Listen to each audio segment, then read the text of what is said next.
Greetings and welcome to episode 10 of the Weekly Review, a weekly podcast for words about games where we sit down and talk about the games that we have been playing. I'm your host, Amy Kate Alexander, joined this week by Mr. Dafford Moody. Sorry, video watchers will notice. I just watched you tapping your microphone desperately, like, oh, unmute. Hello, everybody. How we all doing? I hope you've had a good weekend. I've had a decent weekend. Very good. I'll talk about it because I played all of the games that I'm going to talk about in the last 2 days. So, Sweet. No, well, hold your thoughts on whether it's sweet or not until we finish talking. Because yeah, it doesn't help. Doesn't help when I'm playing like an older game that like I consider to be one of the best games of the last decade, and then like, well, time to switch gears and play all these other games. Oh. These games aren't as good as one of the best games of the last decade. I have to try and like. Wait, wasn't that game in the early 2000s? Lower that part. No, it was like 2010. So remember that year? You remember that year at the beginning of the decade where all the good games came out at once? No. Like 2010. 2010 was something else. I was looking it up. I don't know why. I don't know how I ended up looking it up, but I was looking at like I think someone posted it on Twitter, where it was like, look at all these games that came out in 2010, and intellectually I knew it was a good year, but then like you see the image of all the different like video game covers or whatever, and I was like, sweet Jesus, they all came out in the same 12 months. Holy fuck! How did anyone survive? I don't know. And then 2017 did it again. 2020's had a good year. It's had a good year. If things hadn't been delayed because of the pandemic, it might have reached those heights of like the truly like colossal years. Well, I'm trying to think of what really colossus game that's really been delayed. The only one I can think of is Halo. I mean, Halo is delayed. Hollow Knight is probably not coming out. Dying Light 2 looked like it was going to be a big hitter. Final Fantasy Masquerade Bloodlines 2. Like, I'm not talking about like the truly exceptional, extraordinary games all came out this year, but like that's not what makes a great year amazing. It's all of the other games that come out alongside your Last of Us and your Hades and your Final Fantasy and all of the other like truly epic games. That's why 2018 had better games than 2017. Because God of War came out. But I still say 2017 on the whole was better, because there were more better games than in 2018. I can't remember what came out in 2017, so don't ask me. Everything! Well, which actually, that was a game that actually did come out, so that joke works in two ways. There was a game that was called Everything. There was a game that was called Everything, and it came out. In 2017, which is 2017, funny. But also, I'll read you a list sometime. Cool. Like, we all know like my thoughts on 2019 as overall when it came to games. I don't think it was the greatest for me personally. I thought they had some good games. For me, the overall best game last year was Resident Evil 2 for me. But other than that, 2019 you had to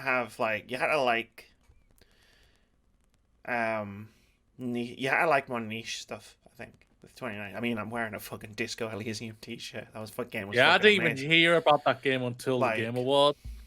So yeah, 2019 had loads of great games if you had certain tastes in games. Yeah, that's right. Well, that's why you and me always talk now. Like I'm going to be following what you play and everything like that, and we're going to be talking more and more, and hopefully I'll be getting into more niche games, getting into more niche games and getting into more new release games. Well, I like to change things up. I like to if something comes out. I was yes. Yeah, I mean we played Carter that one time, right? Like. Yeah, I doubt you would have played if I had been like, this game looks really cool. Yeah. Oh, that's fair. Yeah, that is true. So, like, sticking with you, playing different niche games, have a good conversation. It's always good. Yeah. We got some conversations to have today, Mooney. Got 5 games on the weekly review docket. And 4 of them are yours. 4 of them are mine. But to be fair, I've only played a significant amount of one game. I've only just sort of tried the other 3 a bit. Because like there was a day where I just tried a game and then I tried another game and then I tried another game and I was like, it was like Goldilocks, right? And it was like this one's too this, and this one's too that, and this one's too boring, and this one's too frustrating. This one's too battle royale, even though it's not. I don't know why everyone calls it a battle royale, but whatever.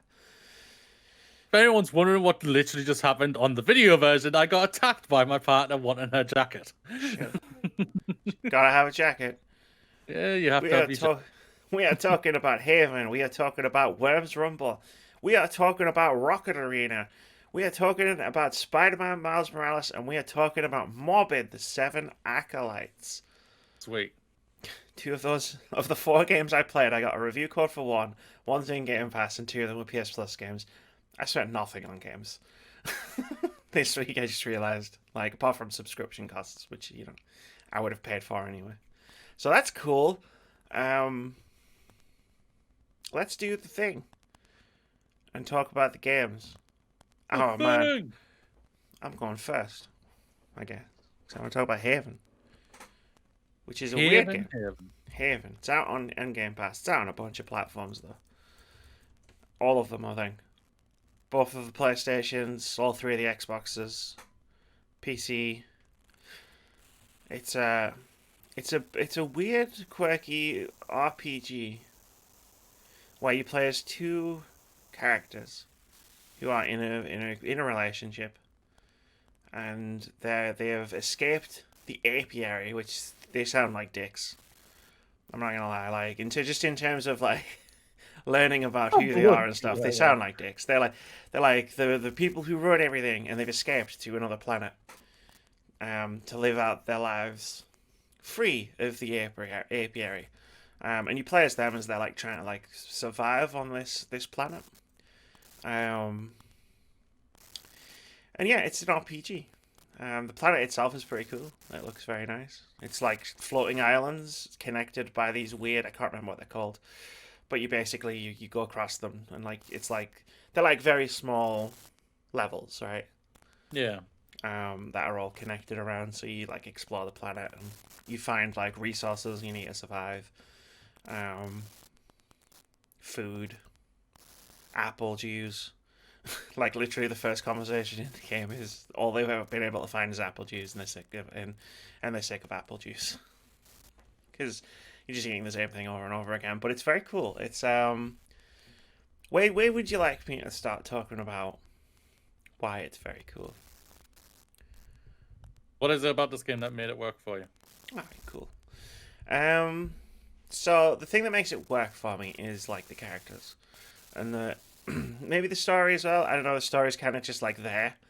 So the plot is you've escaped from the apiary and you're on this planet, and there's a mystery about this planet because it's like they chose it because in the apiary archives they'd mentioned like, oh, it's never been like colonized. Like they know it's there, but they don't do anything with it. And then you get there and you start exploring it. It's like, well, wait, hold on. There's all these buildings everywhere. Like, so they clearly did try to colonize it. And then there's like that mystery that you've got to try and unravel, while also being like, they're also quite like a bit worried that like the bad bastards will come and get them for like running away. And that's basically the plot of it. It's fine. Like, I have no great like. I don't dislike it, but I also have no great desire to like be like, ooh, what are all these buildings doing here? That's a mystery that I must solve. It's just like, yeah, alright, cool, whatever. It's the thing. It's the driving force of the plot. Yeah. Yeah. Fine. What I'm more interested in is just watching these 2 characters hang out, because the story isn't about their relationship. Like when you meet them, they're they've been together for ages. They have a lot of history, and they're very much they're very much like you and Sophia, in that they've been together for a long time, and sometimes they argue, and sometimes they're very sweet with each other, and it's always adorable to watch. Bless. There you go. I just reviewed your relationship on our weekly review podcast. Boom. All right. So if anyone wants to know what my relationship like, play Haven then. Okay. It's cool. Like you. Like from the very first scene, like where like it's you and Kai, and Yu's complaining about the apple juice, and it's like, well, you know, Kai's doing his best. He's trying to mix it up a bit. He's making a stew. The day before it was something else, and the day before it was something else. And he's just making these things in a different way.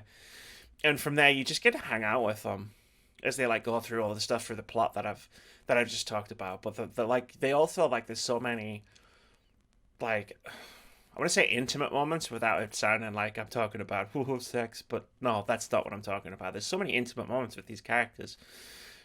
Like you go into like you've got the nest, which is the spaceship they came on, which is also like their home. So it's like, they've got the bedroom and the shower room and the dining room, kitchen, stuff like that. And if the game's third person when you're out in the world, but when you come back to the nest, it's in first person, and you just kind of wander around and like you'll click on the sofas and they'll have a little chat, or you'll click on the bed and they'll go to sleep. But every time you like click on something and something happens, it advances another scene.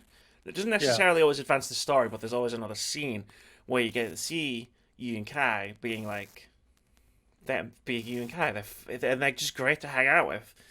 Like it's the main thing that keeps keeping me playing the game. It's like these scenes are so frequent, right? Like they're like there's so many of them, and they happen like all the time that it's just like cool. I just want to see the next scene, and I always know that I'm not far away from seeing whatever's next. Like whether they're talking about when you first fell in love with Kai, or whether they're talking about, and I really hope I'm getting their names right, because it just suddenly dawned on me I might not be. But yeah, it's like when they fit, and like it's an adorable story and it's really funny, or just watching them bicker about something is really fun. You get a pet thing called Oink, so every time you get back to the nest, you can like scratch it, and it's like and it's not just like so you can any animal you find on the planet, like you can give it scratches, and it's like a little animation that plays. But like when you get back to Oink, whenever you do it, there's a scene. Like so, it's very short, usually it's like 5-10 seconds of dialogue. But I just think that's a really nice touch, where it's just like it could have just been like, oh, you go back and you can pet the dog, like the Twitter account. But instead, it's like it's a short scene where they talk and interact with each other about it. And that part of the game is brilliant, and it's really well thought out. The voice acting's fantastic. The writing is great. And I love that part of the game. That's the part of the game that's driving me to keep playing the game. What isn't making you drive? Everything else. Everything else. So the gameplay's not too bad. So it's a third-person adventure type RPG. And you move around, and there are some positives to the gameplay as well. But overall, I'm a bit meh on it. So you move around by like gliding. So you've got these like boots, and essentially you just glide around, and you can switch control of whichever character you want to control at any point. But it's mostly just busy work. Like you're flying around, and some of the islands are covered in this stuff called rust, which is like all this red shit that's basically everywhere. And you need to. There's like nodes on the ground, which you'll have seen in the gameplay footage if you're watching this on YouTube, that you've got to glide across. And if you glide across all of them, boom, there's no more rust. And it's also a thing you need to repair all the bits of your spaceship because it's knackered. Because apparently you crashed when you got there. And also then there's an earthquake and it falls down a hill. It's a whole thing. And it's not engaging, fun. It's like you're doing the Hoovering Moody. Like, essentially, it's like you're just doing the hoovering. And the controls for gliding aren't great. Like, it's not... Like, I constantly doing U-turns. If I move this... You're supposed to pull back on the stick, and if you pull back on the stick, you'll do a full U-turn. But, like, it's so sensitive and touchy that I'm just constantly fucking flying all over the place. And then it's like, if you want to turn, you turn like a fucking truck with bricks for tires, unless you like do a U-turn. But because of the way the camera is set up, if you do a U-turn, you can't really tell which direction you're facing in very easily. And then like there's these things you've got to follow, sometimes called flows, which like will let you, like if you follow them, sometimes like they can take you up into the air, which will then like get you to a higher place, which can then get you to another island, stuff like that. And the whole like control scheme combined with like just just flying around and picking fruit and hoovering up all the rust, and it just does nothing for me, like, at all. There's combat in the game, um, but like that part of the experience is just like, why is this the main thing? Yeah. Oh, that's disappointing. Like, I get a fucking Dyson out, just and it's the same thing basically. I mean, the combat's okay though. So you control both characters at once. Essentially, that you got 4 moves for both characters that are the same. So you got shield, you've got 2 attacks. One's in range, one's like an energy blast, and the other one's a melee attack. And then you've got pacify. So what you're trying to do is, like, this rust stuff can sometimes get on the animals, Yeah. and you're just trying to beat it off. I don't know, beat it off of them, I guess. Like, you beat them up until they like fall over, and then you pacify them, and then they run off, and they're nice again, and you can give them scritches and pet them and stuff. It's great, but it's very simplistic and very basic, which kind of works in the advantage of the game, because it kind of, like, if you give them the option, I'd be rather not be bothering with it.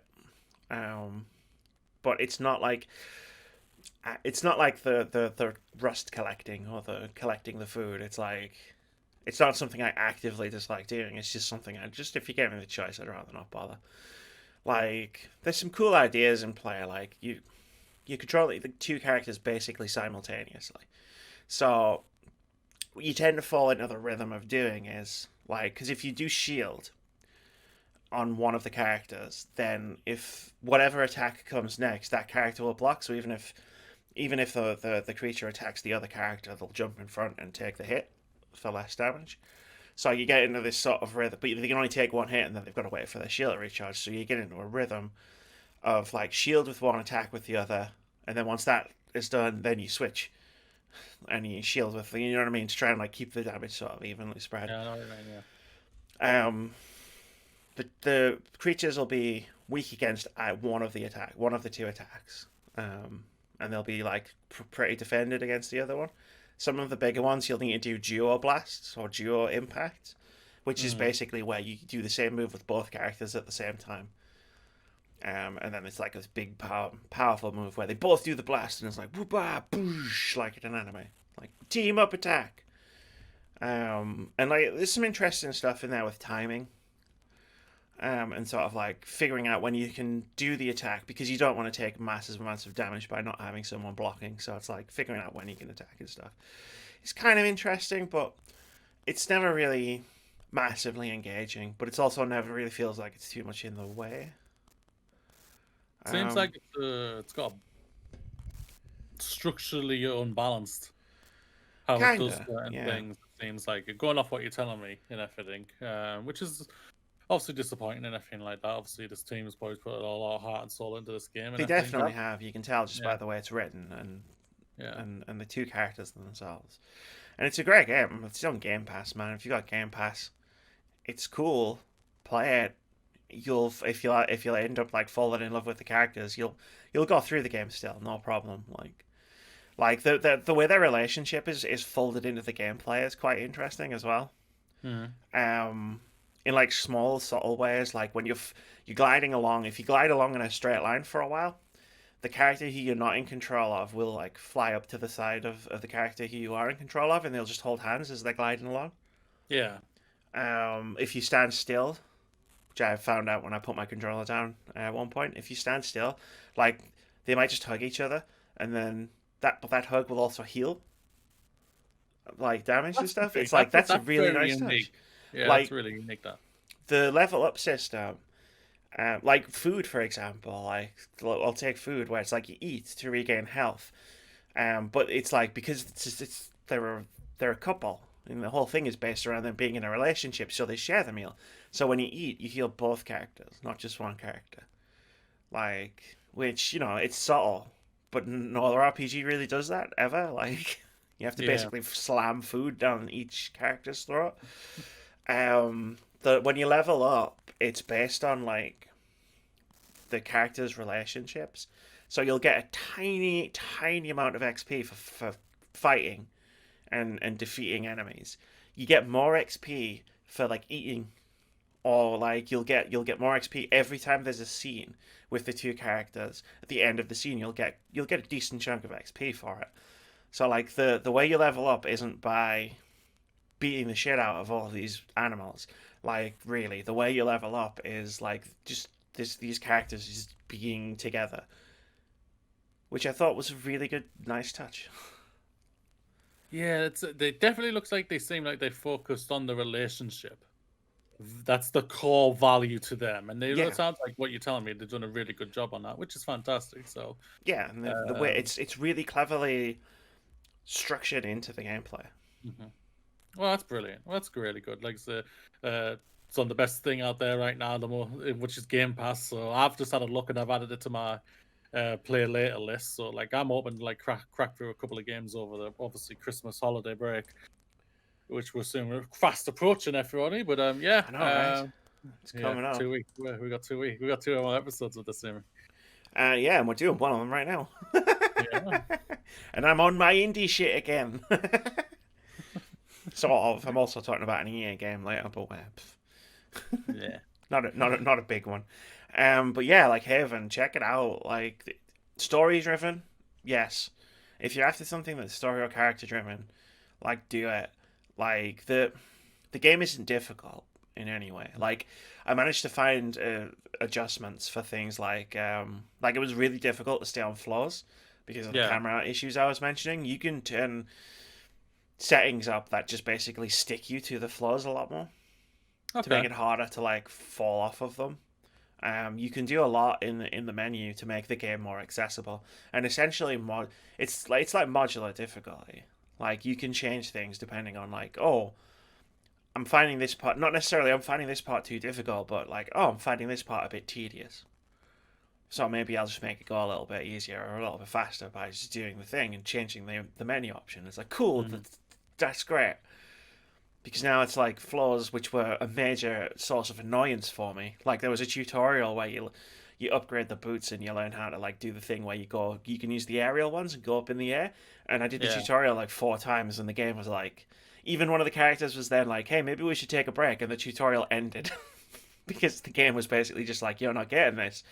You might be getting frustrated. And I was like, no! Like the bloodborne like muscles were engaged where I was like, no, I will fucking beat this.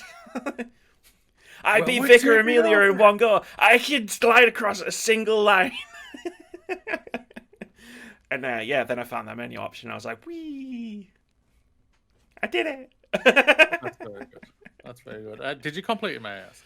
Not yet, no. But I put a significant amount of time into the game. So like, I think I've. No, I don't mean that. I don't mean that obviously devalues what you're saying. I'm just meaning if you complete it. I'm just thinking, how long is it? So. No. I put like 6 or 7 hours into the game. The game, from what I've read, of its length is around about 10 to 15 hours long, which is a lot longer than I was expecting it to be. Yeah.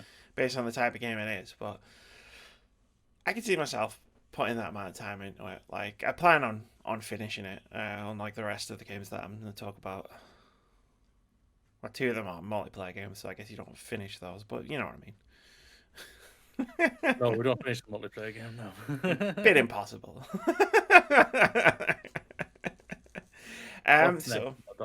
Yeah, I'll move on. So I played 2 of the 3 PS Plus games for this month. I played on a whim. One of them I talked about last week, planning on playing, which was Worms Rumble. Oh, which everyone's like, it's Worms, but a battle royale. It's not. It's not a battle royale. It's an arena shooter. It's classic arena type multiplayer. Are people now getting those two mixed up? People are now just calling all competitive multiplayer games battle royales if they've got fucking guns in them. Like I can't comment too much on this game really. I played it for about an hour and a half, and what you have played of it, has that made you want to go, I'm going back, or not? No, I'm not going back. I doubt highly I'm going back. And again, it's not necessarily, this is one of those this definitely isn't for me type situations, more so than this is a bad game. The game didn't do a great job of presenting itself to me because I played a bunch of matches in like that hour and a half, and all of them were the same game type on the same map.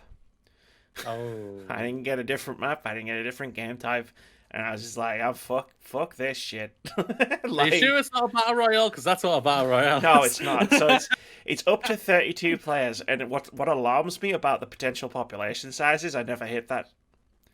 I never hit 32 players in a map, even though the game is on PS Plus, and it's never going to have a bigger population than it does this month.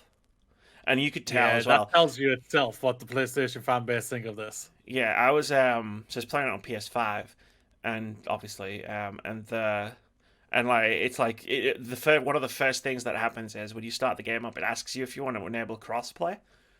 I was like, yeah, fuck, why not, right? That's cool. It just asked me. Like, both the multiplayer games that I played this week both asked me right up front if I want to enable crossplay. But when you load into the match and it gives you the list of all the players that you are, and it's like it shows you their icon of where they're playing the game, and literally every player I encountered was playing on PlayStation.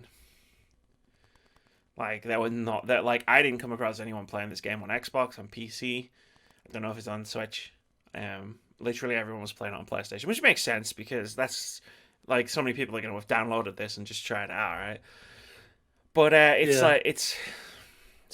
a competitive arena shooter with a higher player count than normal, based around Worms. Well, so it's like they took the Worms IP and just dropped it into this kind of gameplay as opposed to like adapted Worms to that kind of gameplay, if that makes sense. So it's real time.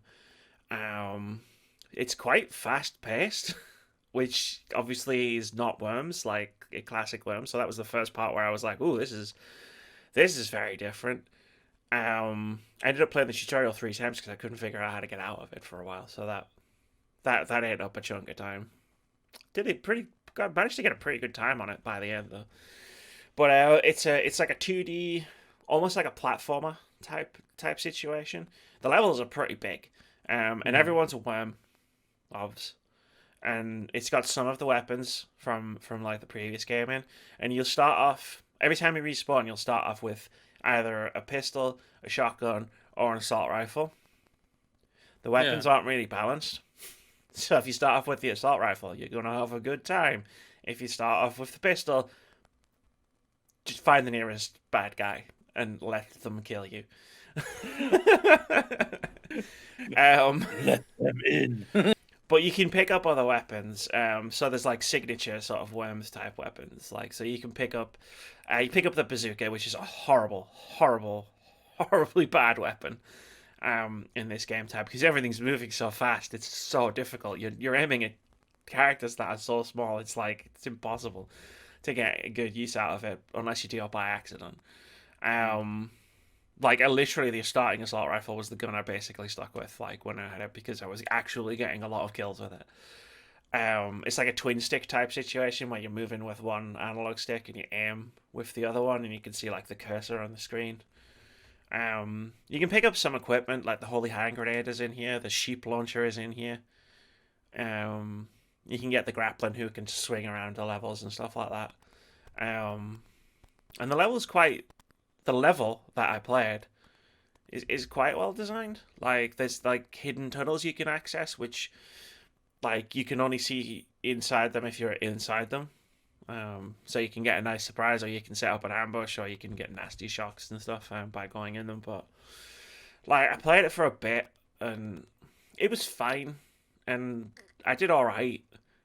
But I was like, when I switched it off, like and then like left, like walked away from the game. I haven't felt really any strong desire to pick it up again. And I feel like it's going to get deleted off my hard drive before I ever like try to play it again. Yeah, sounds like it. I won't lie. And again, that's not necessarily the game's fault. It's just not my kind of thing, right? Like, I mean, competitive multiplayer shooters are definitely my kind of thing. Like, but like the gameplay style of this just ain't really for me. Like, when I started the game up, I almost accidentally bought a skin while I was looking through the skins for the worms, and I was just like, that almost made me just quit the game entirely because I almost bought something without even realizing I was almost buying something. I suddenly have a lot more sympathy for those parents of kids who spend thousands on FIFA because I almost just bought something outright. Like the costumes are pretty basic from what I could Yeah. see. Like and I'm one of the few people left who plays a multiplayer game because it's fun, not necessarily because it has a good progression system. But like if I had to talk about the progression system, I'd just be like it was something I ignored. Like there's progression systems for the worm, like your character, where you unlock a bunch of different customization options, and then for each individual weapon, and all it does is unlock skins for stuff. Which Yeah. it's cool, but like I looked over the customization options I was unlocking, and I was just like, I'm fine with the setup that I have. Like I spent like a couple of minutes customizing my worm at the beginning of the game and never felt the need to change anything. What's the point? But it might be for That's you if everything I've said. Like I say, it's not my cup of tea, and I was tells you aware of everything, that. though. Well, it tells you everything about the game that people that you were struggling to get 32 players on it. So Yeah, it tells you that it hasn't found an audience, which is obviously incredibly disappointing. like it was getting into the 20s, but it wasn't filling the lobby up. The lobby was never full, and it was free. Like it was free on like what Wednesday, Thursday. Yeah. Like it's not like I've waited to pick it up, right? It's like I pretty much played it almost instantly from when it went on PS Plus. So that's not a tremendous sign. And like I say, the fact that it threw me into the same map and the same game type. Like I don't Yeah. know how many. I know there's different maps. I don't know if there's different game types. I'd hope so, but that was all I got to play. And it was like, oh, that's not great. No, not really, is it? Which No. is a shame, I guess. So then I put Worms Rumble down, and then I was like, but I wanted to play. Like I got myself hyped into the mood for playing that type of game, right? Mm-hmm. So I was like, well, Rocket Arena is right next to it because I got that on PS Plus and downloaded that as well, and I was like, it's right there.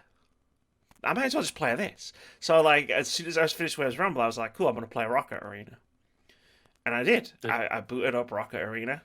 Um, that one has a bit longer of an onboard. So you play like a tutorial, the most annoying tutorial in the world, by the way. Um, it only lasts like 5-10 minutes, but what it does is it's like it'll be like you can triple jump. So what it'll do is it'll be like if you jump once, and then you double jump, and then you triple jump like up these platforms to get to the end. And it's like, all right, fine, that's cool. But what's not cool is it plays a video showing you what the thing it's wanting you to do is, and it does shows you the entire thing. So it shows you a video of everything it's asking you to do, and then you've got to do it. And it's just like this is the worst. Like either have the video or make me do it. Don't not both, not both. But I like this. you have to play like so you have to get to level 5 in that game before you can play with other players. So I like hate that type. I'm sorry for it. I hate that type of thing. see, I quite liked it because this is a bit different, and I'll get into why this is a bit different from your standard competitive multiplayer shooter. So what it did, what I thought it was quite cool because what it did was it let you, because the tutorials generally wash over me and I forget half of them because it's a massive info dump all at once. Like, and what it did was it let me just like learn how to play the game in the game, but without playing against other players who knew what they were doing. Which was nice. It did take me a couple of matches to suddenly be like, this is really easy. Oh, that's why I'm playing co-op, not competitive. So I'm just playing with a bunch of bots. Great. I now understand why I'm winning games really easily. That's fine. And then I got into the competitive, and I was still winning games quite easily. Thanks very much. But yeah. So this game came out in the summer, and no one remembers it, right? I Like, got it because I didn't even know what the hell this game was until you said it. yeah, EA did a thing at that EA Play, hosted by Greg Miller, and Rocket Arena was going to be a game, and it came out, and it was 30 quid, so no one bought it. And then they dropped the price to $3.99, which I don't know if that salvaged any player base or not, but now it's free on PS Plus. So I'm going into it, and it's only 3v3, so it only needs 6 players to go. So like, I'm having no trouble finding games right now because again, People will just download it and play it out shakier else more than anything else. It's really fun. It's really fun. Like, I played it for a good couple of hours.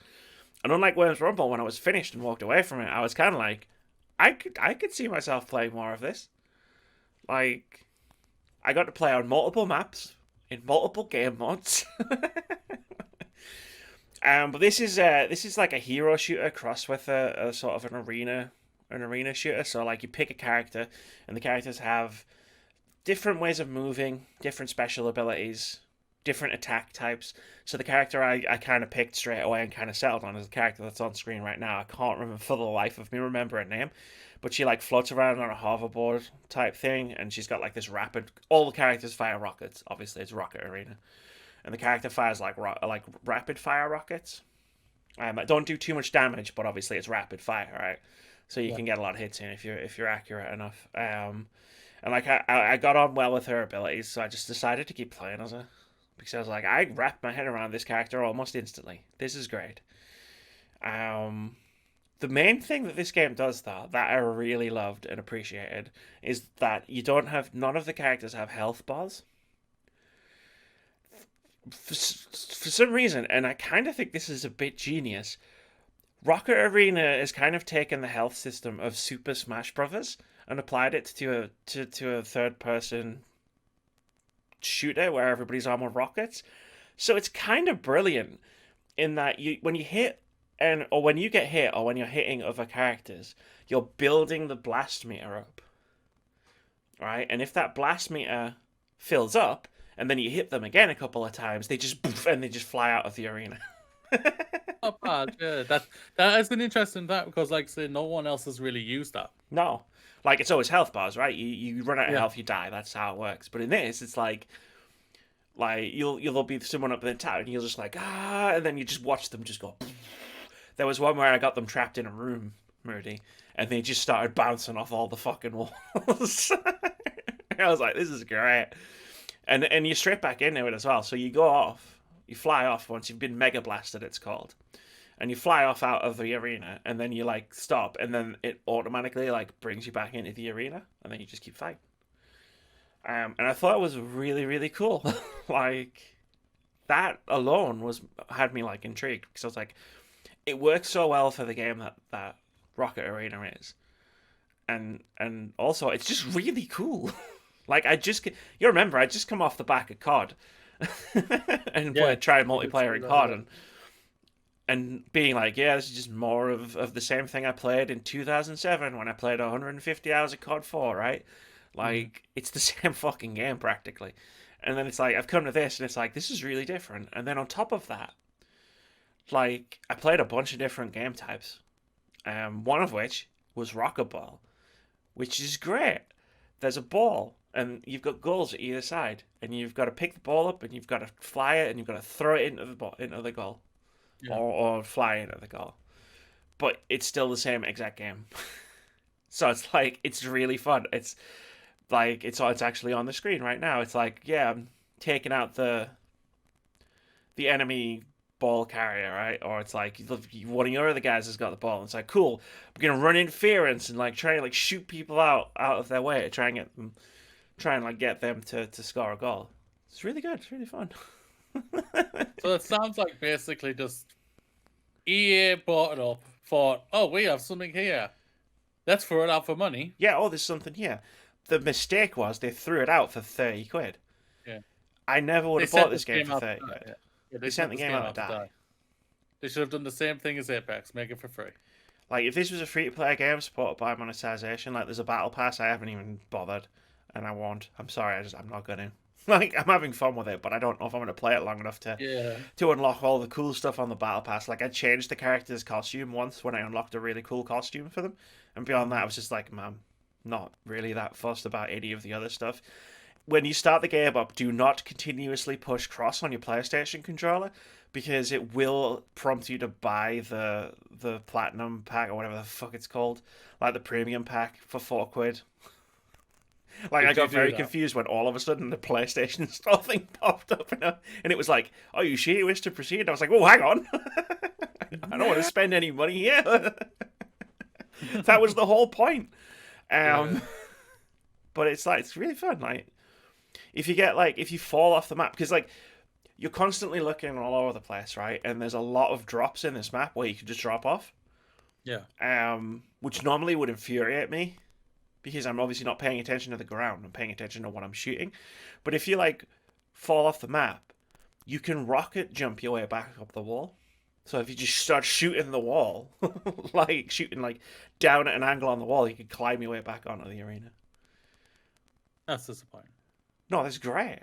Because no, it's disappointing. That came out wrong. I just realized it's disappointing because you're having fun with this game and EA is setting out to die. Yeah, it's like that's the disappointing part about it. Yeah, I apologize. I just realized what I said there. Yeah.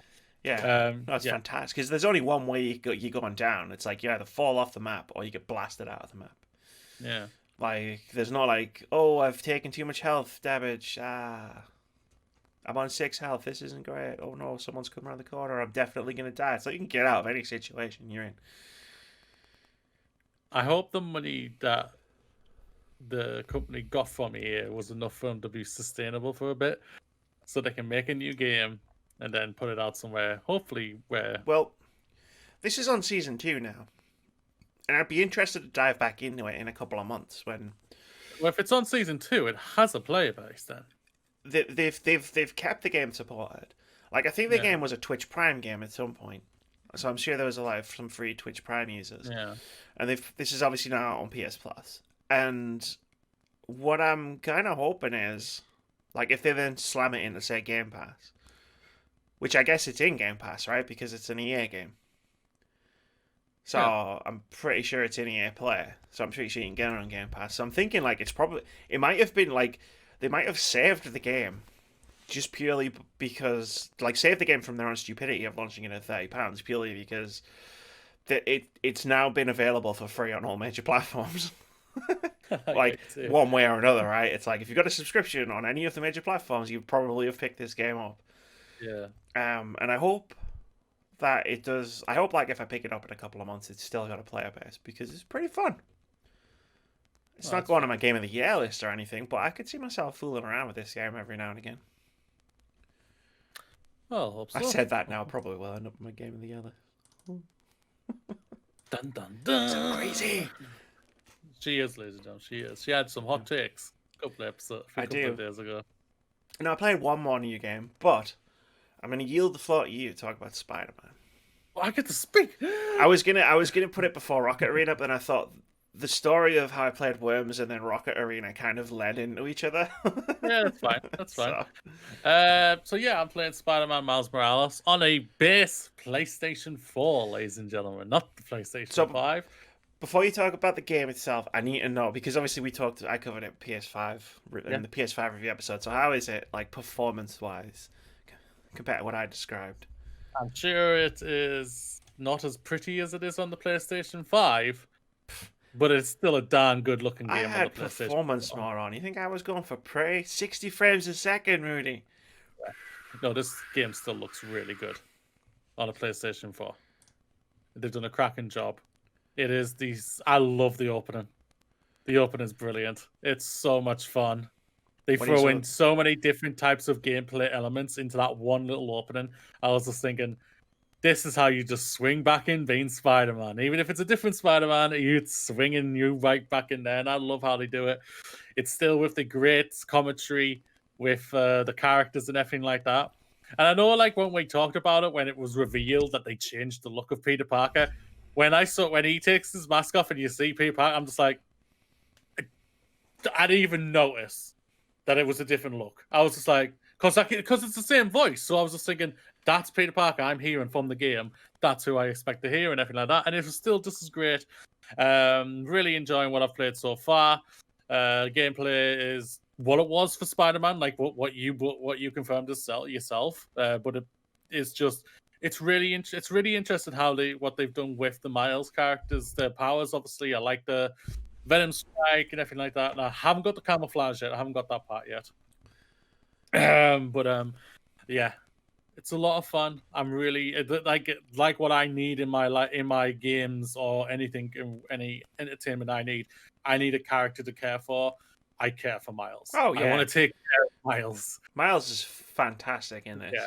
Like like again, when we talked about it, and I said one of the issues is I've seen Into the Spider-Verse, like that's such a high bar. I didn't even expect this game to get clear. It's like going in, so it's like the character's still great. Like this character, like this version of Miles Morales is fantastic. Yeah.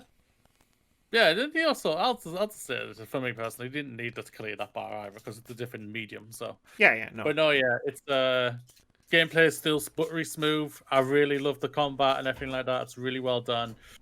Yeah, there's not much I can really say about because of what you've said us already about like that. I'm really enjoying it. I see where you're coming from with the part of like the reused assets, but it was what I've always thought was like I said. Yeah, it's the same city covered in snow. It's the same thing. Doesn't bother me whatsoever. It's still fun. I love J. Jonah Jameson. I hate him. I love it. It's so brilliant. But then you got this new one, which you said as well, which I really enjoy, which is really fun. I love it. I just love the dynamic when when Miles is listening to it, and he says, "All right, subscribe," yeah, you know, like that. And I love how like when he's hearing it, and he's just like, "Wait, does Peter have J. Jonah Jameson subscribe to everything in his suits? Good God, this guy must be a masochist or something." I love it. So good. Yeah. No, it's like the new character. This is what I was saying about like, and when you get to the end of the game, you'll see what I was talking about in terms of like I think Miles is going to have a big presence in the sequel. But this, like, you've met some of the characters now, like the main characters of this game, and it's just like I really hope they don't sideline them, like for the next big sequel. I'll be disappointed because I really like a lot of these characters. I think they will because it's not going to be Miles' story; it's going to be Peter's story. And his story is more important. So that's Jade. Spoilers. Okay. For me, like I said, but I haven't completed the game. My opinion might completely change when I complete this, and I'll be like, "Yes, I agree with you," and everything like that. But until I've completed, I can't really say that. But no, yeah, I am really enjoying what I've played so far. Really enjoyed it, and like I say, I'll say this right now. I'm gonna get Miles Morales on the PlayStation 5 when I get it. Yeah. Because I want to play it again on the PlayStation 5 and everything like that. But yeah, I'm really enjoying it. What are the loading screens like on the PS4? Same. Same as PlayStation 4, whatever, for Spider-Man's PlayStation 4. Ah, so he's just on the subway? Yes, subway. Yeah. Cool. I thought you meant same on PS5. I was like, what? No. I mean, subway. I apologize. No, yeah, subway. Cool. One of them, he jumps in and then just like, everyone doesn't know what to make of him or anything like that. Because you're not the Spider-Man we know. Yeah, I like that as a theme going through the whole thing of just being you're the other Spider-Man. Yeah. That's a cool theme. Haley was my favorite character. I don't know if you've met her yet. She's the deaf lady. Best friend, isn't it? The deaf character. Maybe I'm mistaken the names. There's a deaf character in the game. No, I didn't know. She's not in too much. And I might have just mixed up two characters. No, Haley. Yeah, no, that's fine. Honestly, though, I don't really care much about spoilers, so don't really bother me. But no, yeah, it's a lot of fun. Cracking game. Well deserves its love it's been getting and everything like that. What I've played so far. Obviously, my opinion might change later on, but yeah, I've had a lot of fun with this game so far. Hell, that's it, basically. Yeah. Just queuing up the last one. The last final game, Amy. What is the final game? So the final game. In full disclosure, I was given her a code for this game to talk about on this very podcast, Mooney. I filled out the thing, and then in the notes I was like, "I'm going to talk about this on the podcast." Obviously, they forgot to send me mine. I mean, I only ever ask for one. I've got a funny story that I can't repeat in public, but I'll tell you about sometime about a game that came out earlier this year. That ended in tragedy for everybody involved. Especially me. But like this game, yeah, I got a code for it to talk about in the podcast. It's called Morbid, the 7 Acolytes. And I didn't really know anything about this game until you did the Games Out Next Week segment where you talked about it. And you said keywords.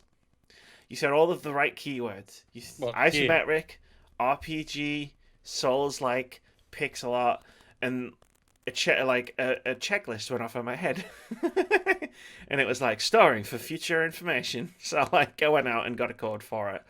Ah, Jesus, really, I don't like doing this, but that has some problems. It's not a great game. Okay, so before you crack on to the parts that obviously have not worked for you, what has worked for you for this game? Because I think it's unfair to just shit on it. Is So I there really anything about like, this game that you have enjoyed? yeah, so I really like the pixel art. It's really nice. It's a very pretty game. Like in terms of the art style. Let me actually just transition into the gameplay footage now, so YouTube viewers can actually see what I'm talking about. The game looks really nice. I'm not really an art critic, like in terms of like critiquing games by their art. Like I can say whether I like a game's, I can say whether a game is pretty or not, but I can't really go into more detail than that. And the game is pretty. Like it's heavily inspired by From Software's output, in multiple different ways. But one of the ways is, like it sets a certain mood and a certain tone and a certain atmosphere. That is heavily reminiscent of sort of Bloodborne. So it's like you wake up. I think after a shipwreck, it's not really clear what happened. Everyone else seems to be dead. And like you're wandering around this island, I guess. And it's like between the art style and like the monsters that you very quickly find, like it sets this really nice atmosphere of sort of like the Bloodborne-esque horror. Which isn't like scary horror. It's just like it's horror as a tone. You know what I mean? As like a mood, and a backdrop, which I really enjoyed. You can also do stealth attacks in this game, which I was pleasantly surprised by. You don't get the opportunity to do this very often, but one just on the screen there where it's like you can sneak, and you can sneak up on enemies, hit the special attack button, and you'll go and you'll kill them in one hit. And I was like, that's pretty cool. like I just like, but then I was like imagining like, man, imagine if Bloodborne had like a sneak attack, like stab, like then this game kind of does. And I was like, that's kind of cool. That's about it, I think. Okay, so it's time to get into the nitty gritty. And the monster designs, I really like the monster designs. Are really awesome, grotesque, weird things that I really enjoyed. That's good.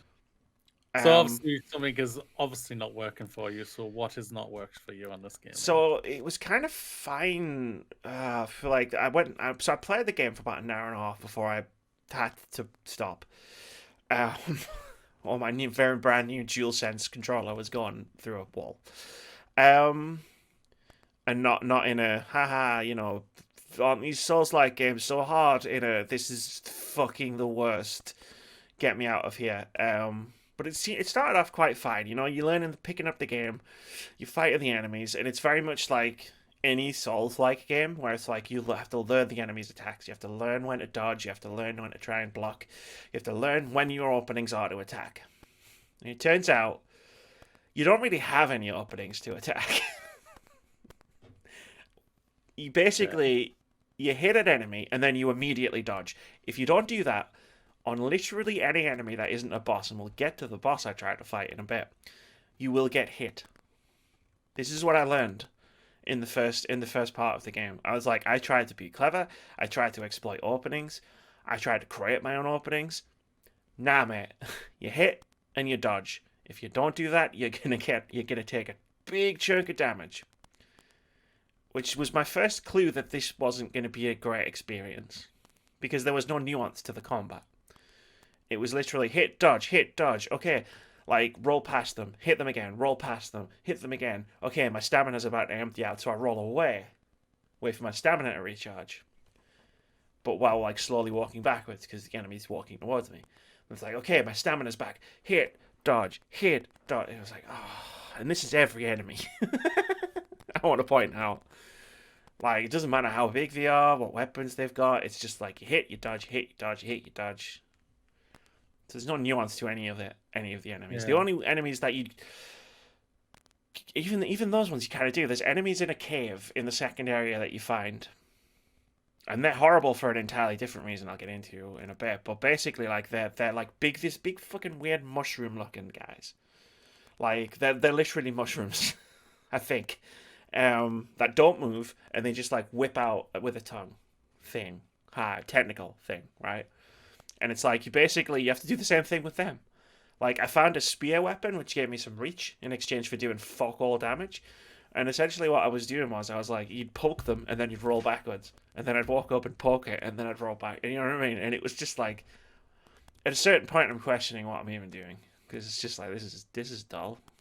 But it's like it's a stationary enemy. I can't get like I'm watching myself try to use the heavy attack.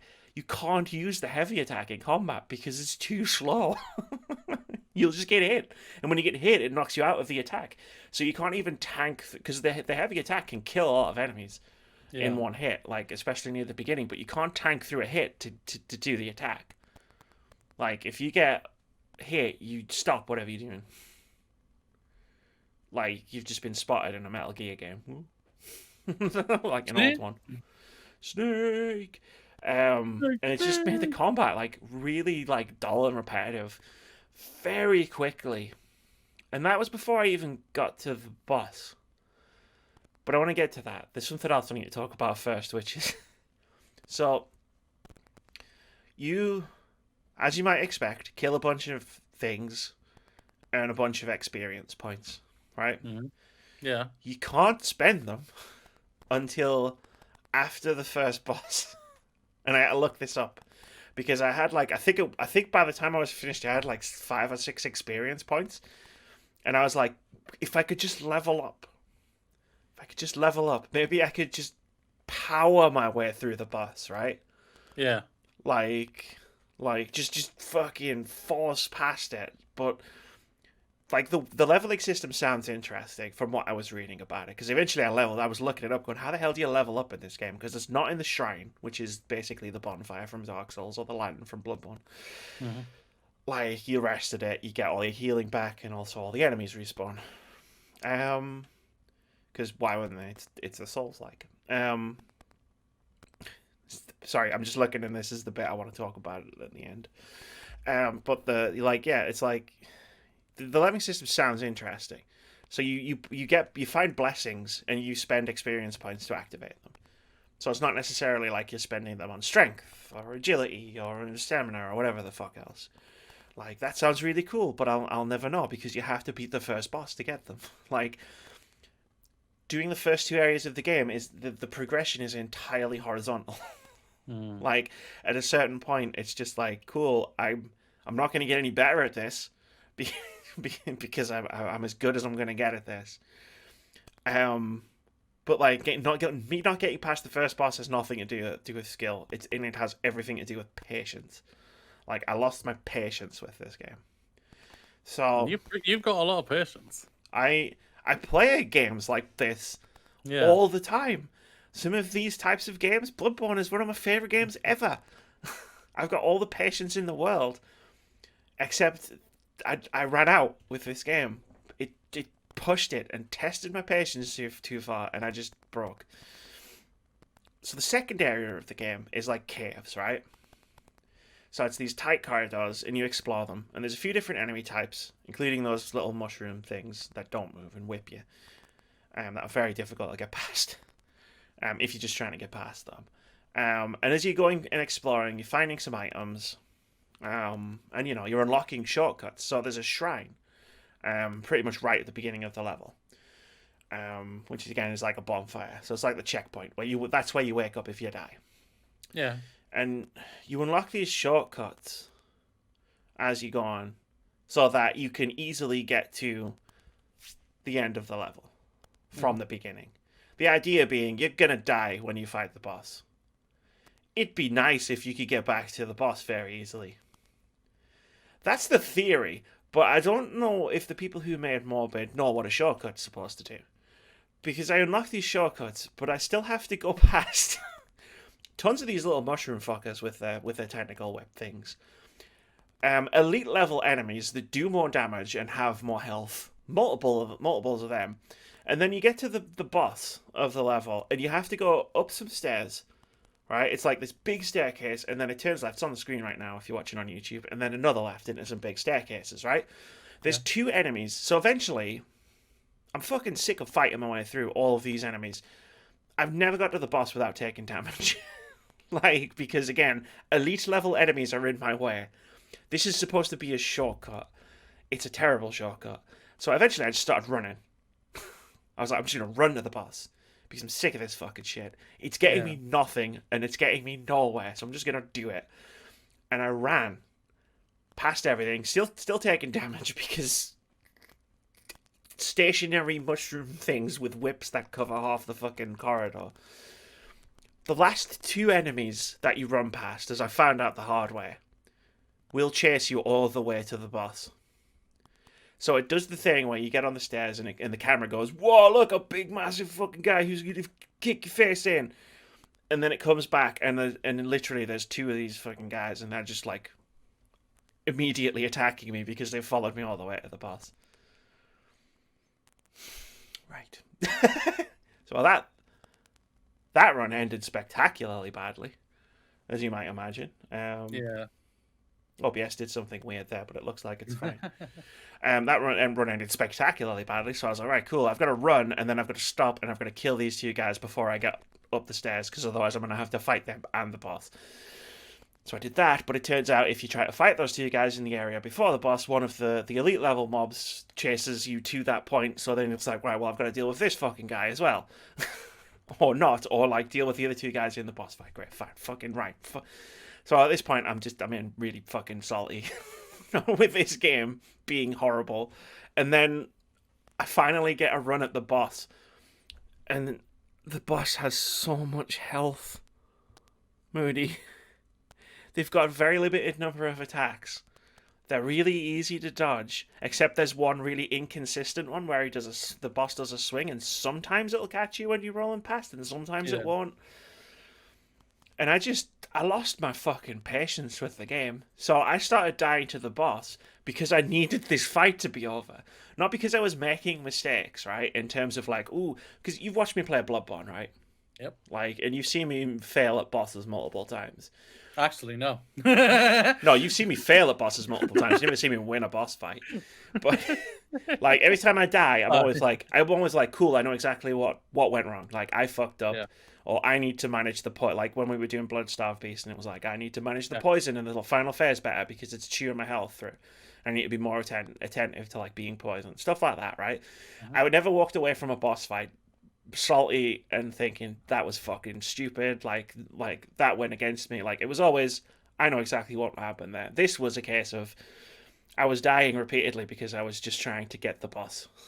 I was trying to attack the boss more. Like I was getting greedy because I needed to do more damage because his health bar was just not going. Like, no joke, I feel like this fight, when done properly and all the way through, must take like 20 minutes. With the amount of damage I was doing to this boss. And I couldn't take it. I couldn't take a 20-minute boss fight like that. Oh, that sucks. Because it relied on the same mechanics that I just talked about before, where it's like, cool, what's the strategy? Hit, roll. Okay, roll away. Wait. Okay, hit, roll, hit. Oh, fuck this. Fucking... And again, it got to the point where I was like, I'm done. I'm out. Shut it down.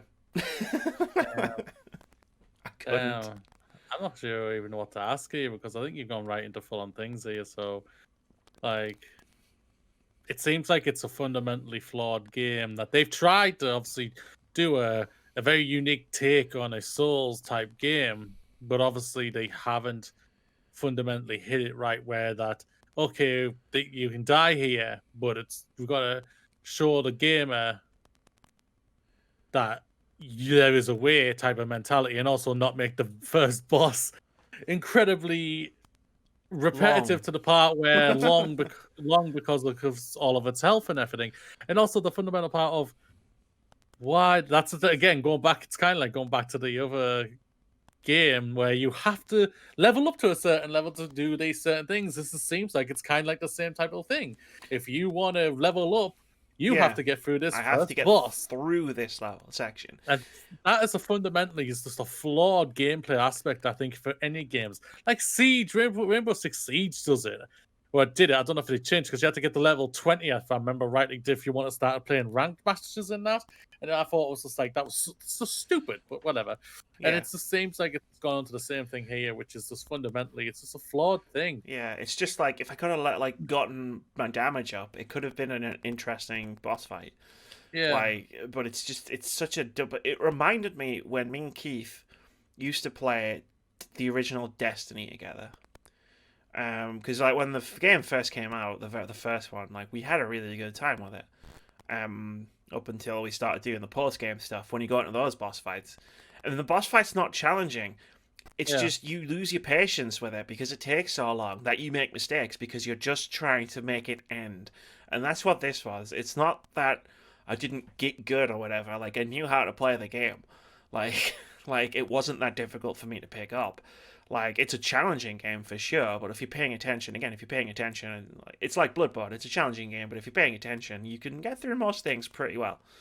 Like once you've learned the stuff, and I learned the boss's moves. You only had like 3, like, and dodging them required the same tactic. Like, you know what I mean? It's not like it was like I was messing up because I wasn't dodging in the correct direction. The correct direction was always away. Like there was no nuance to his moves.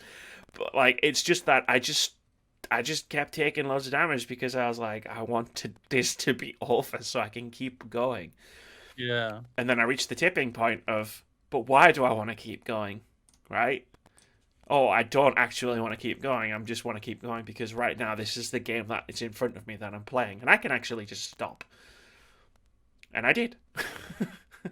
Like once I made that realization, wait, I can just stop playing this. Yeah. Well, that just fundamentally sucks, though. Like the game is so annoying to you that it's basically telling you you've basically come to the point where I'm done. Yeah, like there's some weird decisions like all over this game, but that's the big annoyance. Like you can equip a gun in this game. It does nothing. Yeah. Like, and I have to assume the only reason it feels like the only reason you can equip a gun in this game is because you had a gun in Bloodborne. Except the gun in Bloodborne was for parrying, and the gun in this is to do like 1/1000th of a point of damage to someone. Like you can't use the gun as an offensive weapon, at least not at the beginning. And it doesn't do anything defensive, so I don't know what the hell the point of it is. Like you find alternate weapons, excuse me, and you can have 2 sets of weapons, right? So you can switch between the sword and the spear, which were the 2 weapons that I had. But to do it, you have to open the menu. Yeah. That's not quick swapping. That's normal swapping. Like, if you're making me open the menu regardless, what's the point in letting me have 2 weapons equipped in 2 different slots? Why? Because Bloodborne had that. I guess, but they had it equipped. They had it, so you could just switch your weapons at will without going into the menu. Yeah, it sucks. And I don't want to say like that. I don't want to say that. Like I don't want to like say that's definitely what happened. But there are certain designer decisions in this game that feel like they were in there because that's what Bloodborne did. And it's a shame. Like I said, when you were describing the game, it ticked a lot of boxes for me. For people like, this might be something I'm into, and it's just like, it's not. It's not. It's not. And now I've got to send the link for this podcast to the people who gave me the code. Sorry. Yeah, to sit through that. Her fault. Blame her, not me. Moody did not touch or play this game. He never heard of it, even. And he wouldn't play a Souls-like game anyway. Yeah, Souls don't get along. No, I love them, but not this one. Even though I'm looking forward for the Pixar film Soul in December on Christmas Day. That's gonna do it. Episode 10 of the weekly review, the second and last episode of 2020. We hit it, double figures. Hit it. My goodness. Yeah, we hit it. Yay. Well, we spent long enough planning this, right? Like, I'm pretty sure we spent like 2 months planning this before we actually sat down and do it. Something like that, yeah. And it's worked really well. We've refined the process over the course of the 10 weeks that we've been doing this, and And obviously, like when the Christmas periods all happen, and we can obviously have a proper talk about hopefully what we can sort out for maybe next year and everything. Yeah, so like next week is the last episode, so it might Will be it be Cyberpunk will one of week. us play Cyberpunk? Who I'm knows? gonna say probably not here. Who knows? Odds are decreasing with every freaking news post I Yeah, read. because I think that's a game I feel like I would prefer to talk about when we come back in this January and say, Yeah, I've played this over Christmas. I see why people love it, and I love it, type of thing. You know, that's what I'm yeah. hoping for. So I think if I tried to play it next week, I would rush it, yeah, especially with other things I've got going on in my life. I need to find the balances yeah, all over the place for me. yeah. It's fine. Whatever happens, happens. This podcast is designed for us to talk about what we've been playing, and if we haven't been playing something, fine, right? Like, you know me, I try to be punctual. But I mean, with Cyberpunk, it's not even a question of being punctual. It's a question of I might not play it at all. But we'll see. And then after that, we'll have the 2 week Christmas break. We'll come back, and then we need to figure out what the order of the podcasts that we're doing in the beginning of 2021 is and when stuff happens. But we'll talk about that over the Christmas break. Hey. You don't need the technical side, ladies and gentlemen. You don't need to hear the behind the scenes stuff. It's not that interesting. No, that's true. It's mostly just us talking about what games we're going to play and when and how. And badly coordinating playing Avengers to the point where it's like, oh well, I've played all of it. I was the only reason you were going to play it, so you were just like, nah, I'm good, thanks. Like, if I'm not going to play it with you, I'm not going to play it. And I was like, yeah, it's fair. That's true. What do you think of the reveal of who's playing Kate Bishop? Who is playing Kate Bishop? Haley Steinfeld. Ah, cool. She was going Stacy, right? Yeah. Good. I mean, the fucking whatever other complaints people have about the Avengers, let me tell you, the voice No, acting. I mean the person who's playing it in the Hawkeye show. Oh, all right. Okay. Cool. I thought you were misunderstanding what I meant there. I was thinking she's gonna think I mean the game there, and yeah, because like Kate Bishop comes out in 2 days, Mooney, lying for Avengers. The Hawkeye show, what's filming now, Haley Steinfeld has been confirmed to be Kate Bishop. I mean, you're just trying to provoke me to say the thing again, aren't you? I'm not going to say it. I'll say it. Henry is wrong, and that Spider-Man into the Spider-Verse is the best Spider-Man movie because I brought it up on my last episode of the podcast because I just needed a reason to bring it up to insult him again because he wasn't there to defend himself. Were you, Henry? And I'll allow this because it is the best. It's the best Spider-Man movie. Mm-hmm. It's one of the best superhero movies. Mm-hmm. And anyone who says otherwise is wrong. Even though it's all subjective, but it's also you're wrong, ladies and gentlemen. Let's get out of here, Amy. Let's do it. We'll be back here next week for the last review show of 2020. Did we play Cyberpunk? Who knows? Find out next week. Say bye. Bye.